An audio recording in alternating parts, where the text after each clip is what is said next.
જો તમે પણ બંગલો કે પોતાનું મકાન વેચીને ફ્લેટમાં શિફ્ટ થવાનું વિચારો છો ને તો આ 1 મિનિટનો વિડીયો સ્કીપ ના કરતા. અત્યારે બંગલામાંથી ફ્લેટમાં જવાનો ટ્રેન્ડ છે ને ખૂબ વધી ગયો છે. નો ડાઉટ ફ્લેટની લાઇફસ્ટાઇલ બજેટ ફ્રેન્ડલી છે. તમે એક મકાન વેચો ને તો એનાથી એ મકાનની કુલ કિંમતથી ઓછી કિંમતમાં એક ફ્લેટ તમને મળી જાય, અથવા ઘણીવાર તો 2 ફ્લેટ પણ મળતા હોય છે. તો એ ડિપેન્ડ કરે કે તમે કઈ જગ્યાએ કેટલા BHKનો કેવડો ફ્લેટ લ્યો છો. પણ એક વસ્તુ છે કે ફ્લેટમાં તમારી પાસે માત્ર દસ્તાવેજમાં લખાયેલો સિંગલ ફ્લોર છે ને એ તમારો છે, જ્યારે મકાનમાં જમીનથી લઈને આકાશ સુધીનો ટોટલ અધિકાર તમારો છે. હવે આગળ જતા જો તમને ફ્લેટમાં થોડાક ટાઈમ પછી ન ફાવ્યું તો ભવિષ્યમાં પાછા તમે મકાન તરફ જશો તો તમને અઘરું પડી શકે છે, કારણ કે કાચી જમીનના ભાવ આજે તમે જોઈ લો કેટલી સ્પીડથી વધે છે. તો તમે ખાલી કાચી જમીન જ એ ભાવની આવે પ્લસ એની ઉપર બાંધકામ કરશો તો તમારા કોસ્ટિંગની બહાર વહી જશે.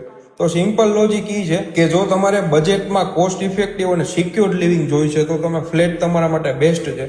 પણ જો તમને કન્જસ્ટેડ એરિયા નથી ગમતો, પ્રાઇવસી અને સ્પેશિયસ લિવિંગ જોઈએ છે, તો મકાન તમારા માટે બેસ્ટ ઓપ્શન છે. તો તમારા માટે શું ઓકે છે, ફ્લેટ કે મકાન? આજે જ કોમેન્ટ સેક્શનમાં જણાવો અને આવી ડિટેલ માટે અમને ફોલો કરતા રહેજો.